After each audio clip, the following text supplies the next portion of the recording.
안녕하세요. 저는 서울에서 반찬 가게를 운영하면서 살고 있는 42세 여성입니다. 운명의 장난이란 말처럼 착하고 성실한 남편을 만나 결혼을 하고 남부럽지 않게 살았는데 불과 5년 만에 모든 것이 끝장나 버렸고 악몽 같은 일을 감당해야만 했습니다. 그때부터 제 인생은 나락으로 떨어져서 가시밭길을 헤치고 모진 고생을 하면서 살아야 했죠. 그 당시만 해도 깜깜한 터널 속에 들어선 것처럼 어둠밖에 보이지 않았습니다. 제 인생은 여기서 끝이 났고 더 이상 희망이 없다는 생각이 들어서 자포자기 상태에 빠졌는데 누군가의 도움으로 새로운 인생을 살게 되는 기적 같은 일을 겪게 되었는데요. 몇 년이 지난 일이지만 그 끔찍한 시간을 어떻게 견뎠는지 신기할 따름입니다. 그때의 경험으로 저는 이런 확신을 가지게 되었습니다.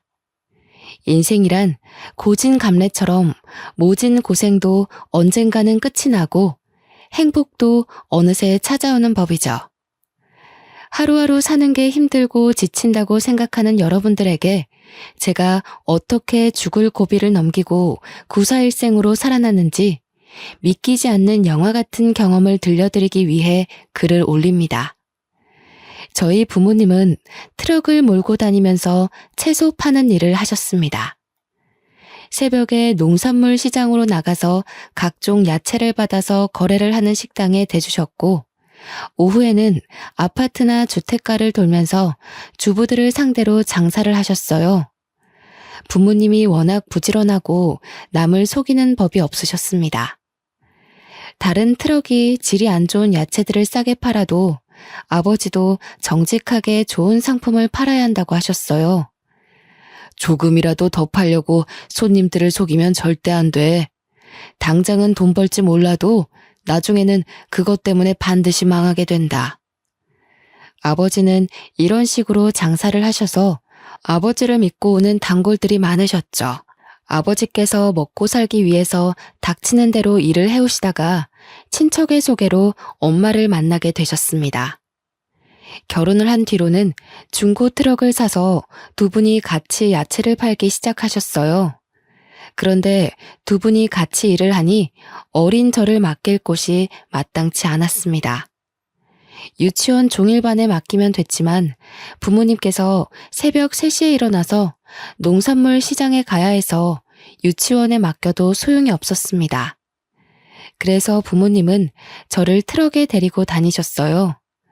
그래서 제게는 아버지의 트럭이 침실이었고 놀이터였죠.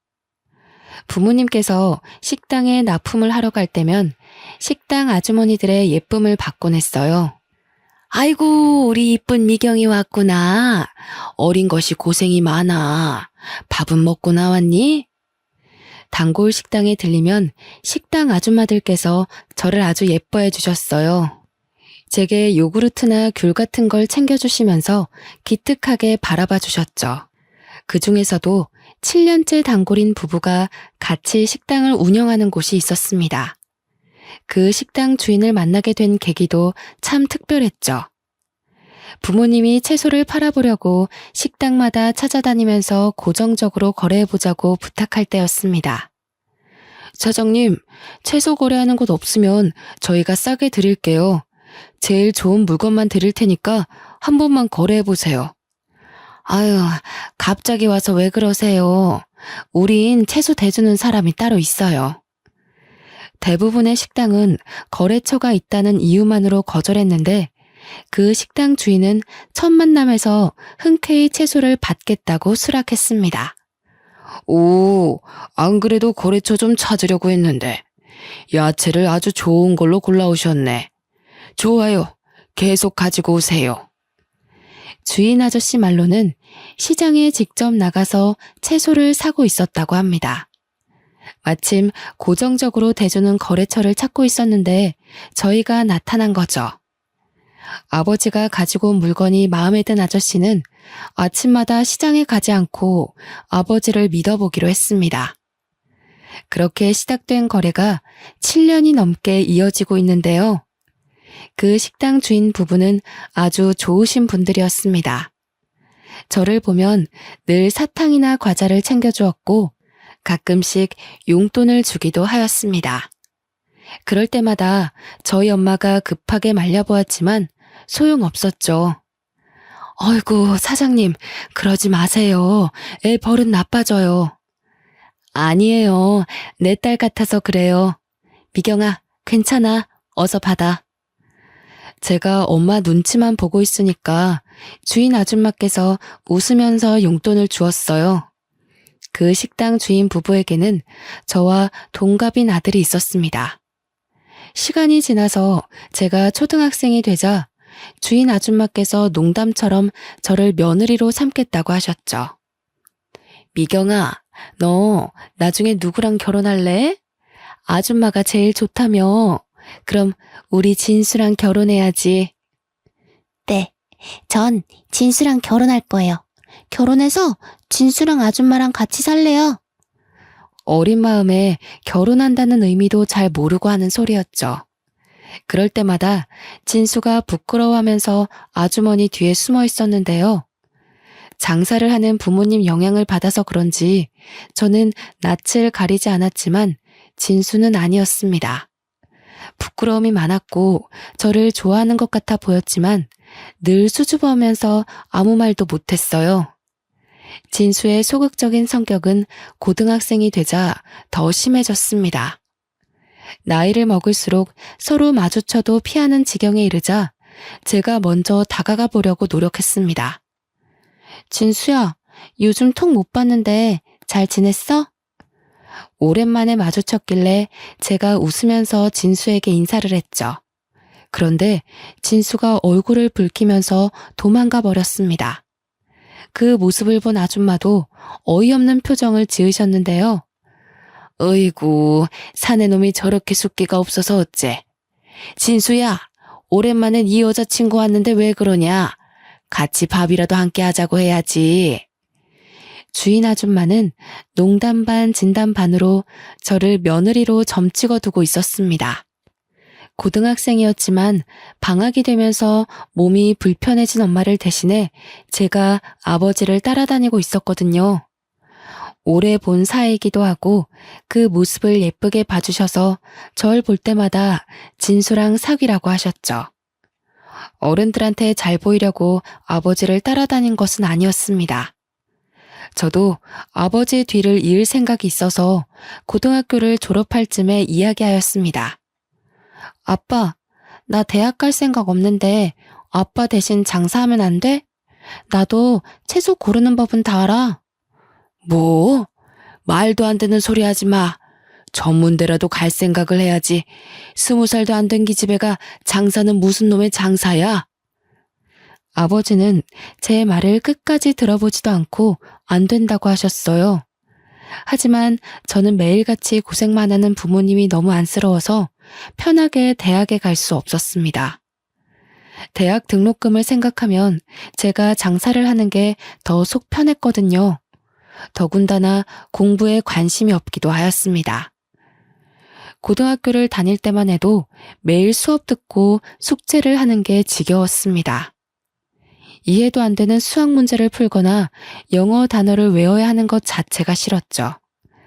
그래서 대학에 가서 그 짓을 또 몇 년간이나 하느니 운전면허를 따서 아버지 대신 장사를 해볼 생각을 했던 겁니다. 저는 몇 번이나 아버지에게 공부보다 장사가 내 적성에 맞다고 이야기했습니다. 그랬더니 결국 아버지께서 포기하시고 대학 진학 대신에 장사를 배워보라고 하셨습니다. 그래, 우선 면허부터 따라. 아버지가 한 번 했다면 장사하는 법 가르쳐 줄게. 아버지는 제가 운전면허를 쉽게 따지 못할 거라고 생각하셨나 봐요. 제가 한 번에 면허를 따버리니까 갑자기 한숨을 쉬시면서 물어보시더라고요. 미경아, 공부가 그렇게 하기 싫으니? 평소엔 책상에 앉아있지도 않더니 면허 따라고 하니까 하루 온종일 앉아있는 거 보고 놀랬다. 당연하지. 공부 말고 장사하면 누구보다 잘할 자신 있어. 그리고 아버지 몸도 안 좋잖아. 얼른 나한테 장사하는 법 알려주고 아버지도 쉬어. 얼마 전부터 아버지의 허리 디스크 증상이 악화되던 찰나였습니다. 오래 앉아있지 못하셨고 무거운 물건도 들지 못했어요. 그래서 누군가 옆에서 도와줘야 했죠.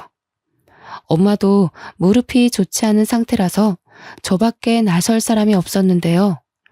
제가 면허도 한 번 했다고 아버지를 열심히 도와드려서 그런지 아버지께서 제 대학 이야기를 더 이상 꺼내지 않으셨습니다. 그리고 트럭으로 운전 연수를 시켜주셨죠.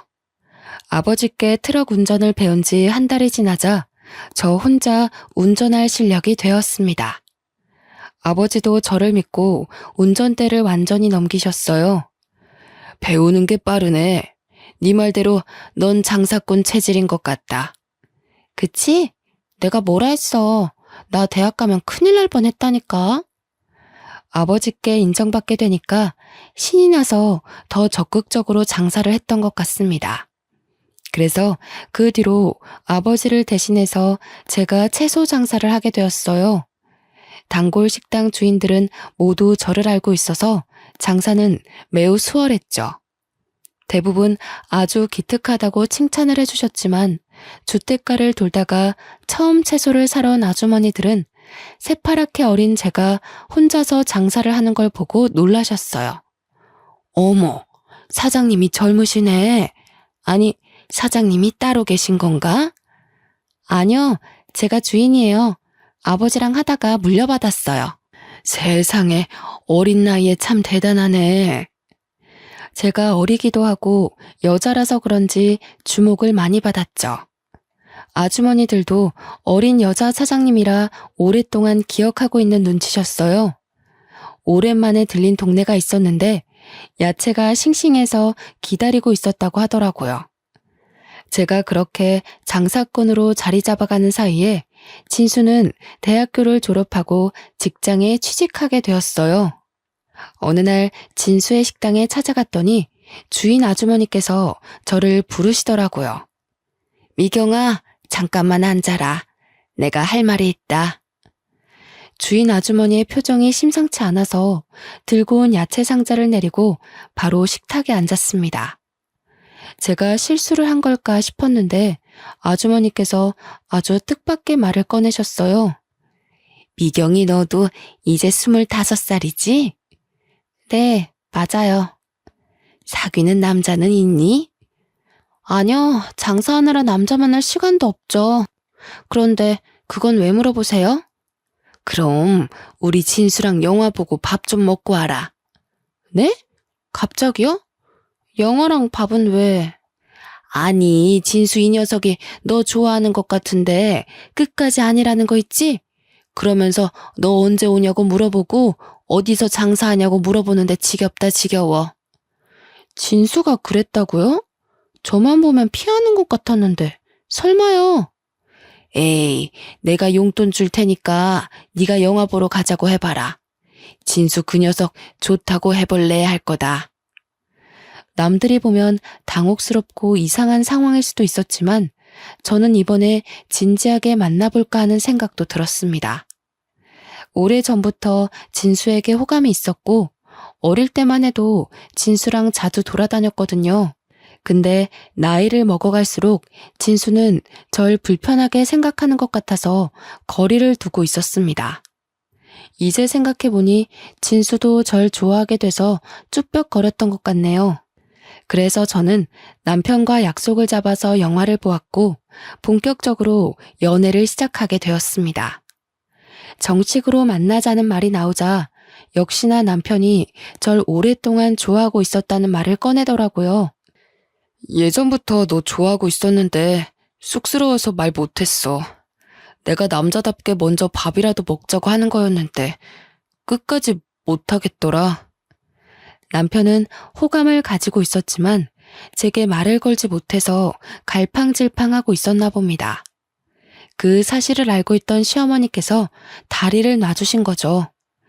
저희들은 어릴 때부터 알고 있어서 사이가 급격하게 가까워졌습니다. 사귄 지 1년 만에 결혼 이야기가 나왔죠. 상견례 자리부터 결혼식 당일 신혼생활까지 더할 나위 없이 행복했습니다. 20년 넘게 알고 지내서 친부모나 다름이 없는 시부모님과 같이 사니 시댁살이가 아니라 제 친정에 남편이 들어와서 처가살이 하는 것 같더라고요. 제가 집안일이라도 하려고 하면 시어머니가 다가와 말린 적도 있었습니다. 아유, 방금 장사하고 들어온 애가 무슨 설거지야. 넌 가서 좀 쉬고 있어라. 설거지는 내가 하마. 아니에요, 어머님. 제가 할 테니까 어머님이 쉬세요. 네 시아버지가 보면 며느리 부려먹는다고 역정낸다. 어서 들어가서 쉬고 있어. 여자 혼자 장사를 하는 것도 걱정을 많이 하셔서 장사도 접게 되었습니다. 시부모님의 식당 일을 돕게 됐는데 장사 일보다 수월했어요. 저를 언제나 딸같이 챙겨주시는 것은 물론 야채 파는 일보다 돈을 많이 벌었으니까요. 식당을 찾아오는 손님도 많고 정신없어서 점심 장사가 끝나고 잠깐 한가해지면 시어머니는 한사코 저를 쉬게 만드셨습니다. 시아버지도 제가 일하는 걸 볼 때마다 이렇게 말씀하셨죠. 아가, 시애미는 뒀다가 무엇에 쓰려고 그래? 그냥 시애미가 하게 둬라. 아버님, 어떻게 어머님한테 시키겠어요. 당연히 제가 해야죠. 제가 끝까지 테이블 닦는 일을 하고 있으니까 시아버지가 시어머니를 불러서 시키셨어요. 남들은 시집살이 때문에 힘들어 하던데 저는 결혼 후가 훨씬 더 편했습니다. 천국에서 사는 것처럼 편하고 행복했죠. 남편도 제 속을 썩이지 않았습니다. 저밖에 모르는 가정적인 남자였거든요. 그래서 5년 동안 그 흔한 말다툼 한번 하지 않고 늘 웃으면서 지냈습니다. 그런데 꿈 같은 결혼 생활도 금방 끝이 나고 말았습니다. 하루아침에 박살나고 말았죠. 퇴근을 하던 남편이 교통사고를 당해서 허망하게 세상을 떠나버린 겁니다. 음주운전을 하던 승용차가 중앙선을 넘어와서 남편 차와 정면 충돌했다고 하더군요. 그 사고로 가해 차량 운전자도 목숨이 위태로울 정도로 크게 다쳤고 남편은 그 자리에서 사망하고 말았어요. 남편의 사망 소식을 들은 시어머니는 그 자리에서 혼절하고 마셨습니다. 애지중지 키운 외동아들이 세상을 떠나서 저보다 더한 충격을 받으신 것 같았는데요. 그런데 더 나쁜 일은 일어났습니다. 병원에서 겨우 의식을 회복한 시어머니께서 뇌졸중 증상을 보이신 것이었습니다. 말을 제대로 하지 못하고 오른쪽 편마비가 와버렸죠. 남편을 떠나보내고 정신을 추스를 겨를도 없이 시어머니까지 쓰러지자 하늘이 무너질 것 같았습니다. 하지만 저까지 정신줄을 놓고 있을 수 없었습니다. 아버님께 식당을 맡기고 저는 병원에서 숙식을 하면서 시어머니를 돌봐드렸습니다. 아버님도 식당 문 닫을 시간에 병원 앞을 찾아오셔서 제게 힘을 북돋아 주셨죠. 아가, 하늘이 무너져도 절대 용기를 잃거나 포기하면 안 된다. 같이 이겨내자. 식당 쉬는 날에도 병원에 들리셔서 제 손을 잡고 미안하다는 말을 하셨어요. 저와 시아버지는 용기를 잃지 않고 버텼지만 시어머니는 점차 힘을 잃어가고 계셨습니다. 아들을 잃은 후로 실어증에 걸린 사람처럼 말이 없었고 몸이 말을 듣지 않는 지경에 이르자 살아야겠다는 의지를 놓아버리신 것 같았죠. 결국 저희 어머님은 병원에 입원한 지 6개월 만에 돌아가시고 말았습니다. 어머님까지 돌아가시자 정말 눈물밖에 나오지 않더군요. 이제 의지할 사람이라고는 시아버지밖에 없었습니다. 그런데 시어머니 장례식을 치르고 보름이 지나자 아버님께서 놀라운 말을 꺼내셨어요. 안 사람도 죽었는데 네가 계속 내 곁에 있어봤자 뭐하냐. 너도 더 늦기 전에 재혼해라. 내가 좋은 자리를 알아놨다. 아니 아버님, 그게 무슨 말씀이세요? 재혼을 하라뇨. 저는 아버님 모시고 계속 살 거예요. 아니다. 네가 없어도 나는 혼자 잘 살 수 있다. 괜히 너까지 발목 잡혀서 과부로 지내게 할 수는 없어. 네가 재혼 안 하면 혼자 남은 며느리 끼고 사는 고약한 시애비라고 욕할 거야. 그러니까 좋은 사람 만날 준비부터 하거라. 아버님께서 적당한 재혼 자리까지 알아놓으셨다면서 고집을 피우셨어요. 저는 싫다고 했지만 시아버지가 재혼식이 놓쳐서 나중에 후회하지 말라는 말까지 꺼내셨죠. 그 설득과 호소가 한 달이나 이어져서 저도 포기했습니다. 딱 한 번만 만나봐서 아버님 마음이라도 편하게 해드리려고 했는데요.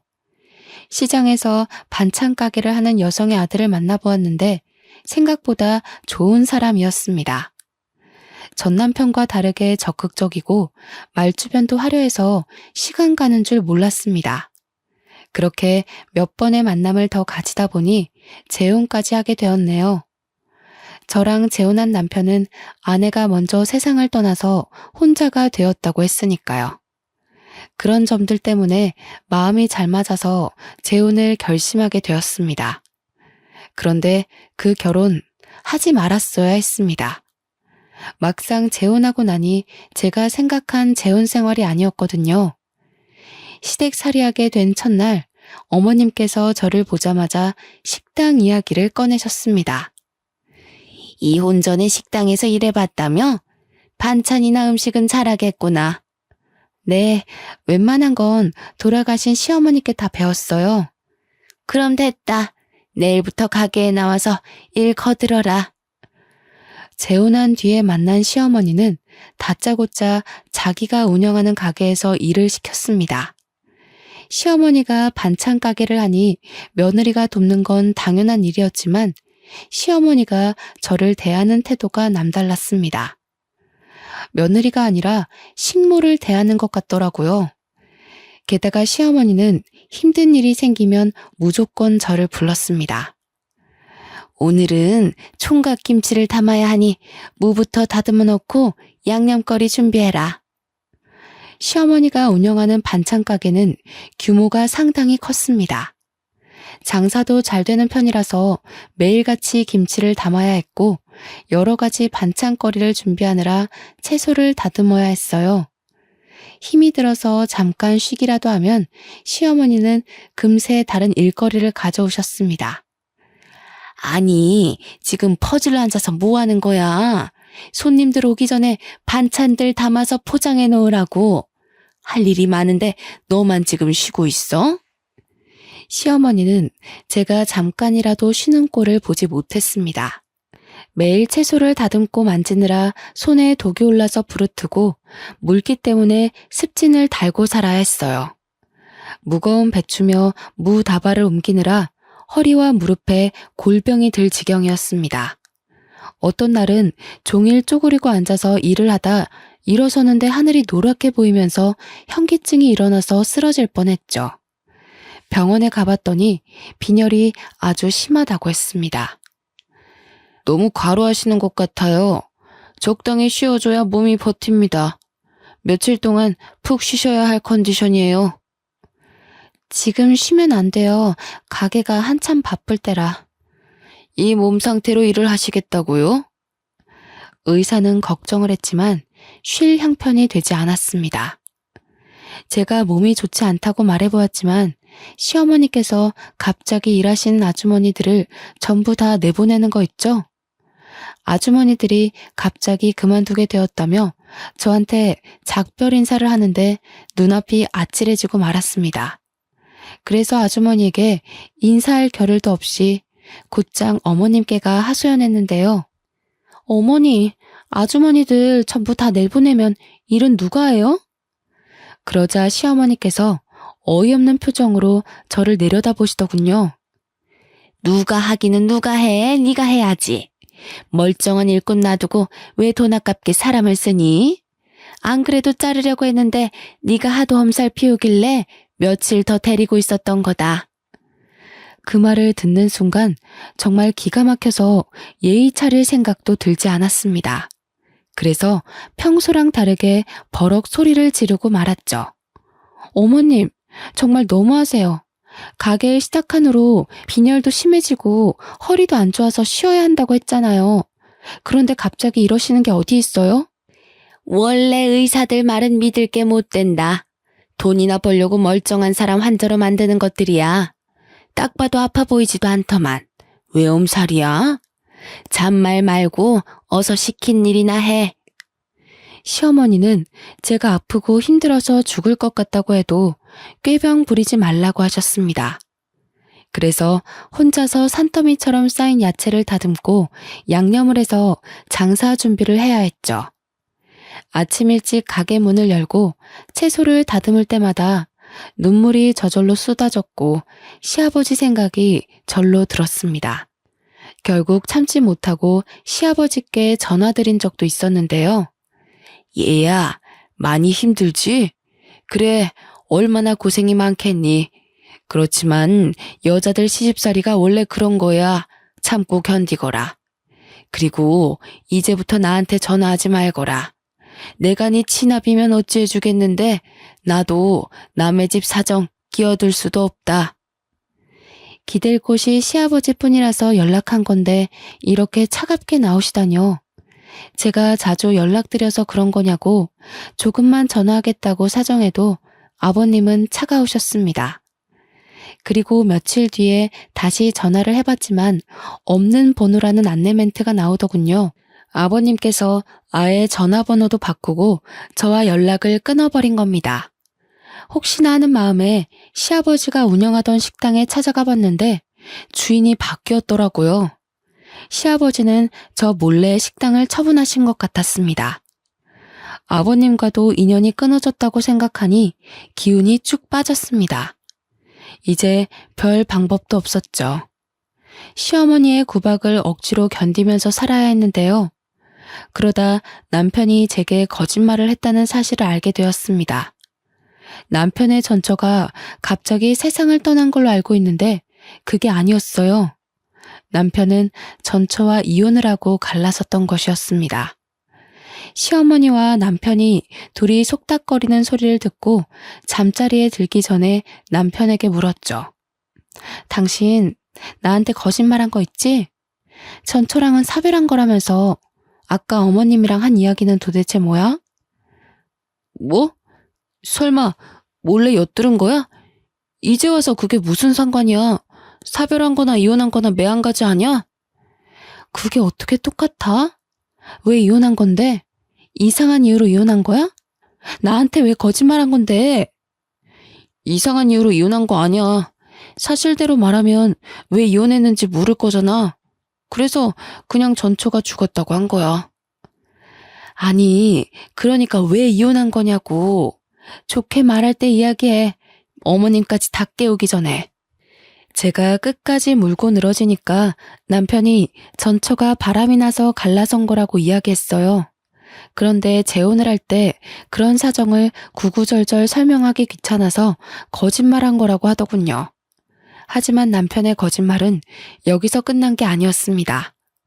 남편이 그동안 사업을 한다고 했지만 알고 보니 백수 건달이었죠. 제게 주는 생활비도 날마다 시어머니를 통해서 돈을 타오던 것이었습니다. 남편이 평소처럼 출근한다고 해놓고 나갔는데 핸드폰을 놔두고 갔길래 급히 남편을 따라간 적이 있었습니다. 그런데 남편이 PC방에 들어가더니 안 나오더라고요. 혹시나 해서 따라갔더니 남편이 컴퓨터 게임을 하고 있었습니다. PC방 알바생한테 남편에 대해 물으니 단골 손님이라고 하더군요. 딱 봐도 일하러 간다고 해놓고 매일 여기로 온 것 같아 저도 참다 못해 폭발하고 말았습니다. 당신 여기서 지금 뭐 하고 있는 거야? 설마 매일 여기 와서 게임하다가 온 건 아니지? 내가 무슨 거짓말을 했다고 그래. 지금도 사업 준비 중이야. 여기는 어쩌다 한번 온 거라고. 그럼 나한테 말을 해야지. 당신 이혼도 그렇고 도대체 왜 날 속이는 거야? 백수면 백수라고 솔직하게 말해야지. 왜 사업가 행세를 했냔 말이야. 엄마한테 돈 조금씩 받아서 투자하고 있었어. 아무것도 모르면서 따지고 들지 마. 지금 그게 중요해? 날 몇 번이나 속인 거냐고 따지는 거잖아. 당신 이거 말고 속인 거 있어? 좋게 말할 때 다 불어. 아이고, 그래. 나 백수라고 다 떠들고 다녀라. 동네 사람들 다 알겠다. 나 백수라고 소문내서 속이 시원하냐? 조금만 기다려봐. 곧 준비하고 있는 사업 대박 나면 너 같은 것도 얄짤 없으니까. 남편이 저한테 삿대질을 하면서 오히려 큰 소리를 치길래 저도 목소리를 높였죠. 결국 알바생에게 쫓겨나고 집으로 돌아왔지만 남편은 나아지지 않았습니다. 1년이 지나도록 남편이 준비한다는 사업은 시작도 하지 못했는데요. 하지만 저는 매일 뼈 빠지게 고생하느라 날이 갈수록 삐쩍 말라가고 있었습니다. 제가 녹초가 되도록 몇 사람 몫의 일을 해낸 덕분에 시어머니는 시장을 벗어나서 건물의 1층에 반찬 가게를 열게 됐네요. 그러던 와중 단골 손님까지 생겨서 단체 주문을 받게 되었습니다. 저희 가게의 단골 손님 중에 부잣집 사모님들이 몇 분 계셨는데 김장철이 되자 사모님들이 단체로 자기들 김장을 시어머니에게 부탁한 겁니다. 무려 70포기의 김장을 해달라는 것이었죠. 시어머니는 그 주문을 기다렸다는 듯이 덥석 받아버렸습니다. 저는 당연히 아줌마들 몇 명을 동원해서 김장할 줄 알았는데 그게 아니었습니다. 갑자기 아무도 없는 가게에 저를 부르더니 김장 이야기를 꺼내더라고요. 김장 70포기 해달라고 주문이 들어왔거든. 내일 아침에 트럭 한 대가 올 거다. 배추랑 무 싣고 오는 트럭이니까 그 트럭 오자마자 바로 시작하거라. 어머님, 설마 그 많은 김장을 저 혼자 하라는 건 아니죠? 설마 하는 마음에 물어보았지만 제 불길한 예감은 맞았습니다. 시어머니는 아주 당연하다는 듯이 고개를 끄덕이고 있더군요. 김장 70포기 정도는 너 혼자 충분하잖아. 당연하게 사람 불러달라고 하고 있니? 전 어이가 없어서 입이 다물어지지 않았죠. 그 일을 혼자 하다가는 죽을 수도 있겠다는 생각이 들어서 얼른 정신을 차리고 소리쳤습니다. 어머님, 제가 일하는 기계도 아니고 그 많은 김장을 어떻게 혼자 해요? 전 못해요. 아니, 인연이 어디서 눈을 부라리고 대들어? 너 혼이 나야 정신을 차릴 거냐? 어머님께서 앙칼진 목소리로 고함을 지르더니 갑자기 제 뺨을 때렸습니다. 그 뺨을 맞는 순간 제 정신도 번쩍 들었죠. 왜? 이제 정신이 좀 드냐? 어느 집안 며느리가 시어머니한테 대들어? 한 번만 더 대들었다간 다리를 분질러 버릴 거야. 기가 막히고 분했지만 충격을 너무 심하게 받아서 눈물조차 나오지 않았습니다. 마음 같아서는 당장 짐 싸들고 친정으로 가고 싶었지만 그럴 수도 없었죠. 부모님 두 분 다 건강이 좋지 못해서 병원에 계셨기 때문입니다. 아무리 힘들어도 몸이 아픈 부모님께 상처를 주고 싶지 않았습니다. 그래서 몰래 눈물을 흘리며 잠도 자지 못하고 밤을 지새웠는데요. 다음 날이 되자 김장거리를 실은 트럭이 왔습니다. 날씨는 거의 한겨울처럼 매서운 바람이 불었죠. 저는 꽁꽁 언 손을 입김으로 불어가면서 배추를 다듬기 시작했습니다.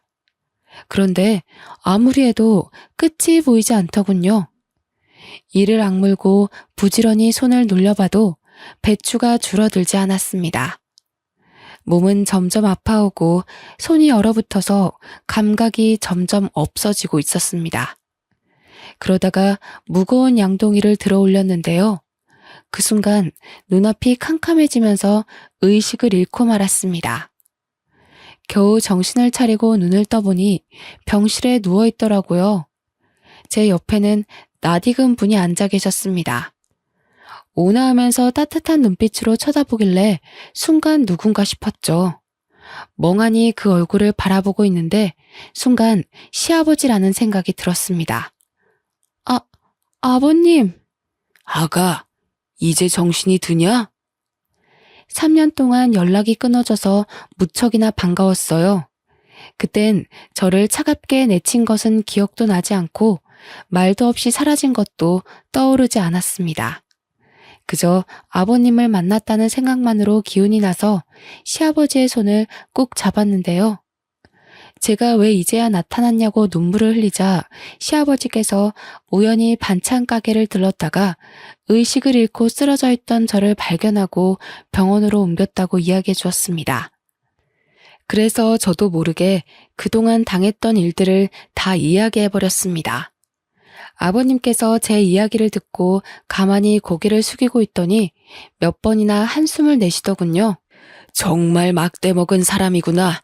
며느리한테 이런 짓을 하다니. 난 그것도 모르고 이제 남남이라고 내쳤으니 말이다. 널 볼 면목이 없다. 시아버지는 제가 어떤 취급을 받으면서 지내는지 나중에 알게 되었다고 하셨어요. 재혼해서 잘 살 거라고 생각했는데 단순한 시집살이를 넘어서서 못된 시어머니와 백수건달인 남편을 만났다는 사실을 알고 급하게 저를 찾아오신 거였죠. 정말 미안하다.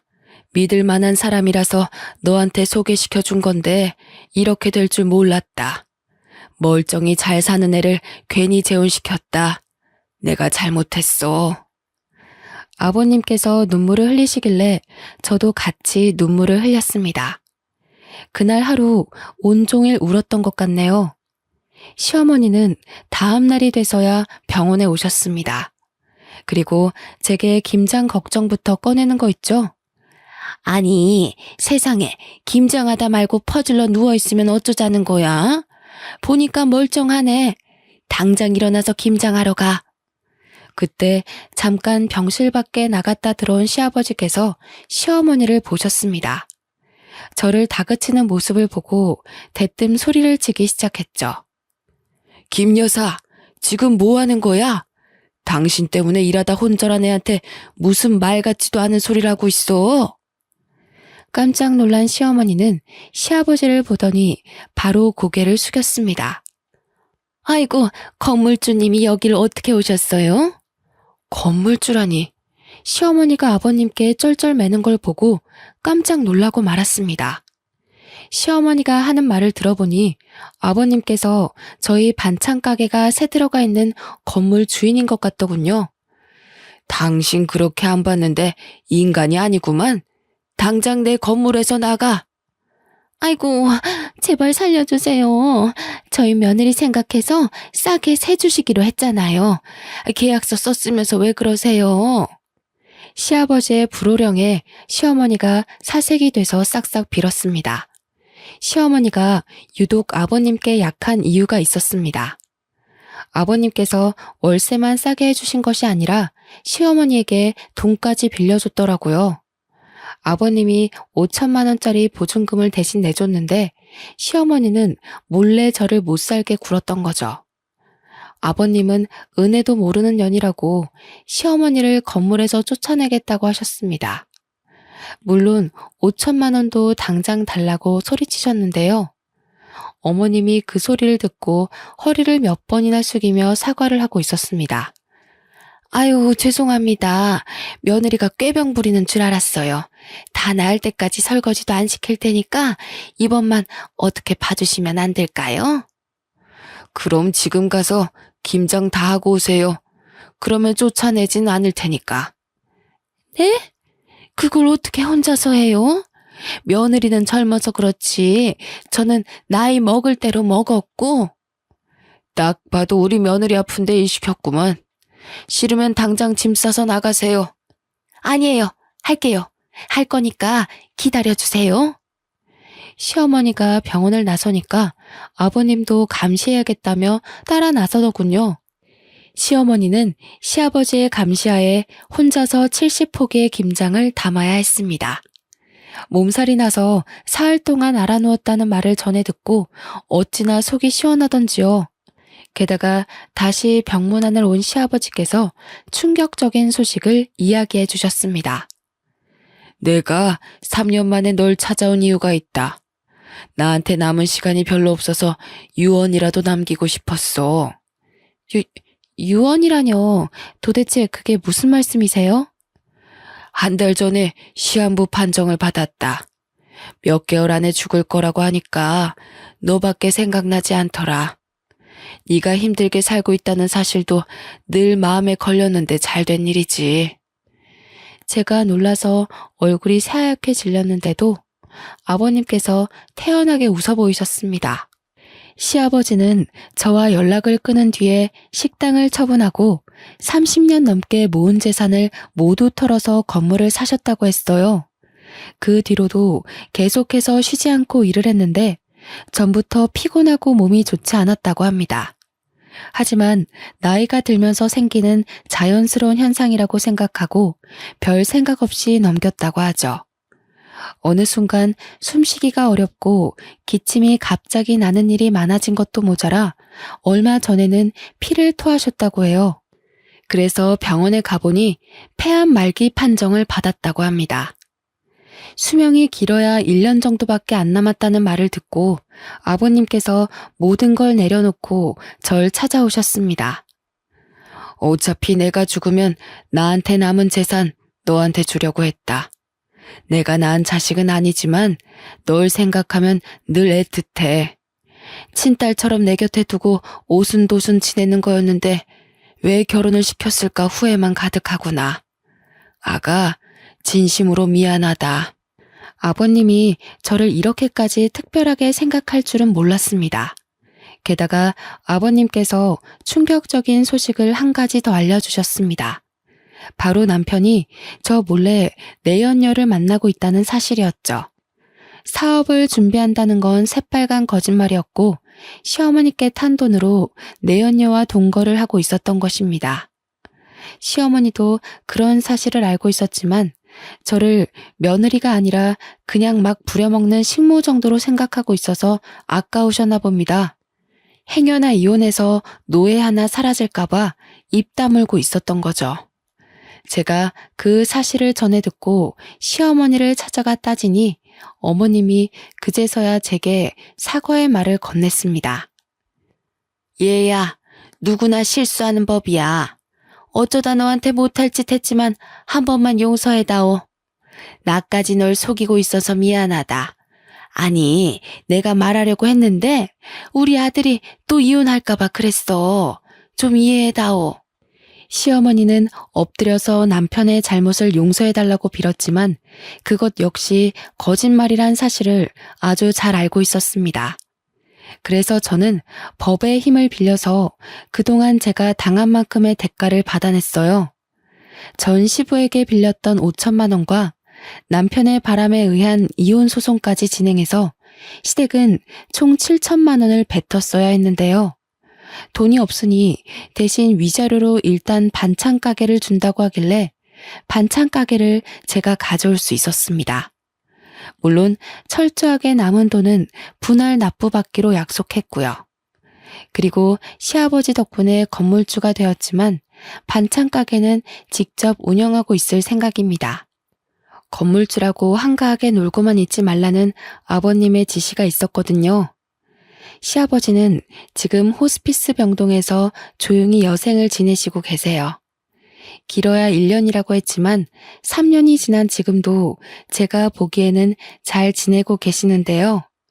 매일 아버님을 찾아뵙고 정성을 다해 돌봐드릴 때마다 기적적으로 아버님의 건강이 좋아져서 같이 살 수 있게 되면 좋겠네요.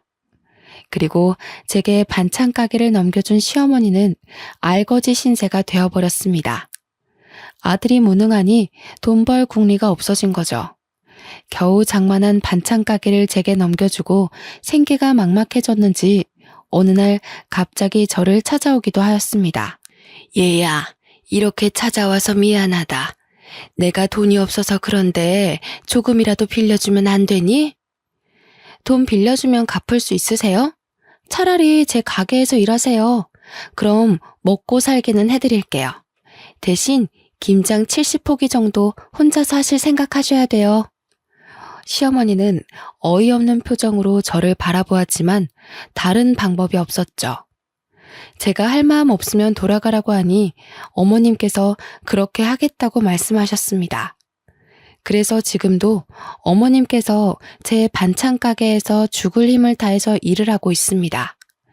남들이 보면 정말 못된 며느리, 인성 쓰레기인 여자라고 욕할지도 모릅니다. 소문이 어떻게 흐르는지 몰라도 동네 사람들이 저를 흉보고 있더라고요. 그래서 제가 직접 가서 그동안 제가 어떤 수모를 겪었는지 전부 다 이야기해 주었습니다. 그 뒤로 동네 사람들이 어머님을 보는 눈빛이 달라졌습니다. 어머님도 그 사실을 눈치챘는지 어느 날은 모자를 푹 눌러 쓰고 오시더군요. 실컷 복수해서 그럴까요? 이제는 어머님한테 연민만 남아 있습니다. 골골대면서 일하시는 게 다 보여서 조금씩 할 일을 줄여드리고 있죠. 어머님이 아예 쓰러지실 때까지 일을 시키면 저도 똑같은 여자가 될 테니까요.